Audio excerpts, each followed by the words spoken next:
बिस्मिल्लाहिर्रहमानिर्रहीम अस्सलाम वालेकुम। Welcome back to our channel इंस्पायरेंट।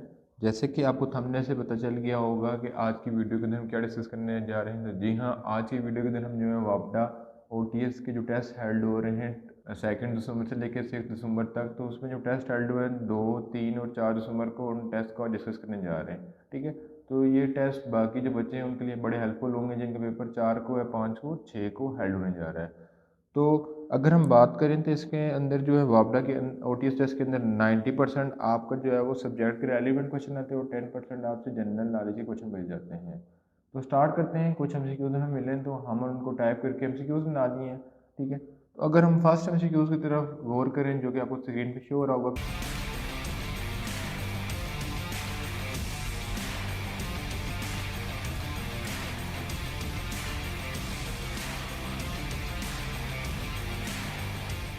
लिखा हुआ है कि जामे मस्जिद Damascus was build by dash, यानी जामे मस्जिद जो दमिश्क के अंदर वाक़ है उसको किसने बनाया था?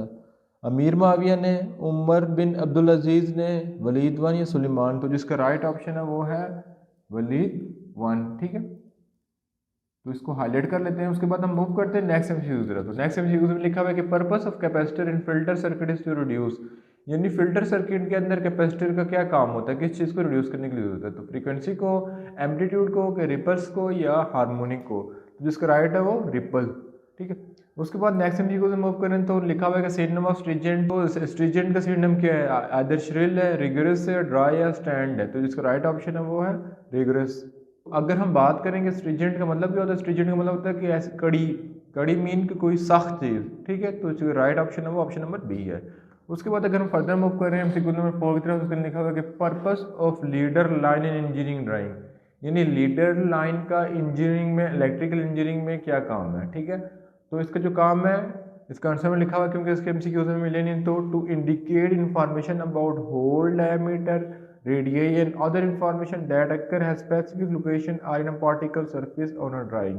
मीन किसी भी ड्राइंग के डायमीटर के बारे में, रेडियस के बारे में या उसके डिफरेंट इन्फॉर्मेशन के बारे में हम लीडर लाइन बताती है। ठीक है, उसके बाद जो नेक्स्ट एमसीक्यूज है कि which machine can be use has both motor has well as generator, यानी कौन सी मशीन है इसको हम मोटर के तौर पर इस्तेमाल कर सकते हैं और जनरेटर के तौर पर भी इस्तेमाल कर लेते हैं।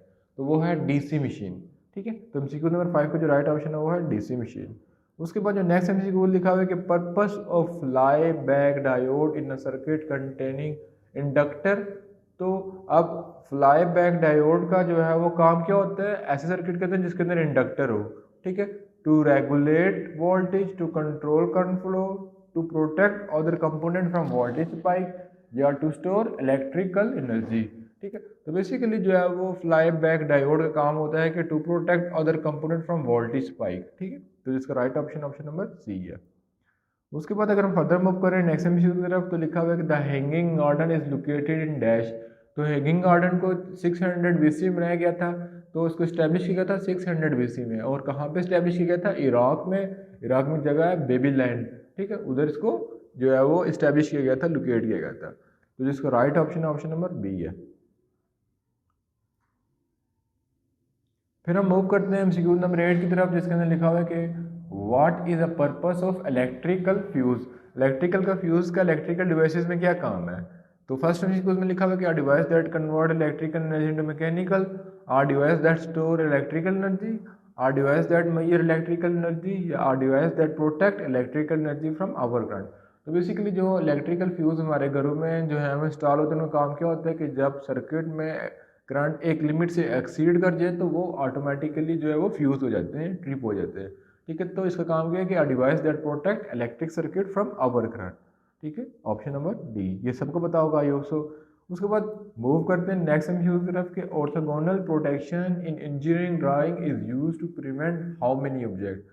ठीक है, अब ऑर्थोगोनल प्रोजेक्शन में इंजीनियरिंग ड्राइंग में कितने ऑब्जेक्ट को रिप्रेजेंट कर सकती है? तो वो बेसिकली 3D होता है, तो वो 3 ऑब्जेक्ट को रिप्रेजेंट करती है। तो जिसको राइट ऑप्शन है ऑप्शन नंबर बी। उसके बाद लिखा हुआ है कि primary purpose of break line in engineering drawing is dash, यानी कि ब्रेक लाइन का इंजीनियरिंग में क्या काम होता है? तो इसका काम होता है to show where an object is broken, to save drawing space और रिवील इंटीरियर फीचर। तो बेसिकली ये हमें बताता है कि कहाँ से ड्राइंग जो है वो ब्रेक हुई है ताकि कम स्पेस यूज हो। ठीक है, उसके बाद अगर नेक्स्ट एमसीक्यू की तरफ मूव करें तो purpose of oscillator in circuit, तो ये एक इंपॉर्टेंट एमसीक्यूज है कि ऑसिलेटर का सर्किट के अंदर क्या काम होता है। तो बेसिकली ऑसिलेटर क्या करता है कि to convert DC signal into periodic AC signal, तो ऑसिलेटर डीसी सिग्नल को कन्वर्ट करता है एसी सिग्नल के अंदर। उसके बाद लिखा हुआ है कि LED diode stand for light emitting diode, जो कि बहुत ज़्यादा घरों में हम यूज़ करते हैं, एप्लीकेशन में यूज़ होता है। जैसे अगर हम बात करें रूटीन की, तो हमारे पास यूज़ होता है रिमोट के अंदर जो है वो एलईडी डायोड लगा होता है, जो कि इंफ्रारेड रे को निकाल होता है, जो कि हम अपनी जो है वो नेक डाय से नहीं देख सकते, लेकिन कैमरे की हेल्प से हम उसको देख सकते हैं। उसके बाद हम देखें एमसीक्यू नंबर 13 की तरफ, तो dash is use to control flow of electronical current, तो इलेक्ट्रॉनिक करंट को कौन जो है वो कंट्रोल कर सकते हैं उसके फ्लो को, तो वो है ट्रांजिस्टर। ठीक है, तो बेसिकली जो हमने ट्रांजिस्टर पढ़े थे मॉसफेट, बीजीटी और एफईटी, वो किस लिए होते हैं, to control flow of electronic current. ठीक है, अब उसके बाद जो नेक्स्ट क्वेश्चन लिखा हुआ है कि in how many configuration in electric circuit can analyse, यानी इलेक्ट्रिक सर्किट को हम कितनी कन्फिग्रेशन के थ्रू एनालाइज कर सकते हैं। तो जो सिंपल सर्किट जो हमारे घरों में मौजूद होता है उसमें दो कन्फिग्रेशन होती है, सीरीज और पैरेलल। लेकिन जब हम अपर लेवल पे जाते हैं तो उसमें हमारे पास आ जाती हैं स्टार एंड डेल्टा। तो बेसिकली कम्युनिकेशन हमारे पास होती है कन्फिग्रेशन इसकी टोटल 2। ठीक है, उसके बाद अगर हम बात करें नेक्स्ट एमसीक्यू की तरफ, तो purpose of auxiliary view in engineering drawing, तो auxiliary view in engineering drawing में उसका काम क्या होता है, तो ये क्वेश्चन आपने मुझे जो है वो कमेंट सेक्शन में बताना है कि इसका राइट आंसर क्या है। ठीक है, उसके बाद अगर हम मूव करें नेक्स्ट एमसीक्यू की तरफ, तो लिखा हुआ है कि यूनिट ऑफ रजिस्टर, तो रजिस्टर का यूनिट आप सबको पता होगा। ठीक है, रजिस्टर का काम क्या होता है कि opposition of law of current, तो इसका यूनिट क्या होता है, ओहम। ठीक है, जो कि हम निकालते हैं V is equal to I R, तो आर का यूनिट ओहम होता है, जो कि बेसिकली क्या होता है, वोल्ट डिवाइडेड बाय एम्पेयर। उसके बाद कैपेसिटर बैंक मेन फंक्शन, तो कैपेसिटर बैंक मेन फंक्शन क्या होता है, capacitor bank main function working by storing electrical energy in their component, तो उसका काम क्या होता है कि इलेक्ट्रिकल एनर्जी को अपने कंपोनेंट के अंदर स्टोर करना।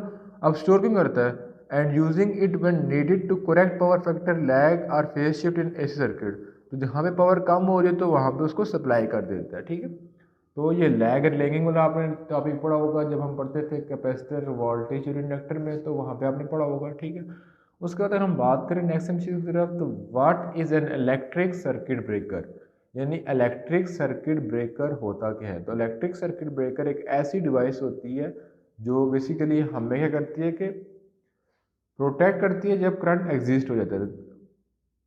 तो बेसिकली अगर हम सीक्यू नंबर 18 की तरफ आ रहे हैं, उसमें लिखा हुआ है what is electric circuit breaker, तो इलेक्ट्रिक सर्किट ब्रेकर के ऊपर लिखा हुआ है device that convert electrical energy to mechanical energy, are device that store electrical energy, are device that bear electrical energy, या are device that interrupt electrical energy when it exceed from a save level.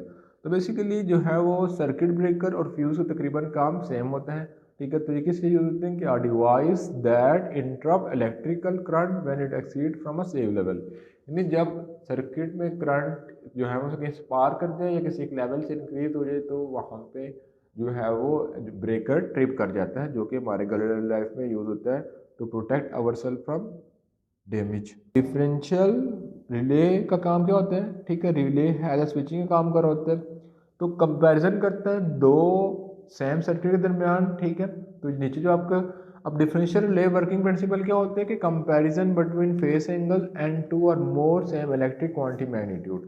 उसके बाद जो नीचे लिखा हुआ है कि step down transformer, अब स्टेप डाउन ट्रांसफार्मर का मकसद क्या होता है कि वो जो है वो अगर वोल्टेज आ रहा है ज़्यादा मकदार में, तो उसको स्टेप डाउन करके हम अपनी जो है वो डेली लाइफ एप्लीकेशन में यूज़ करते हैं।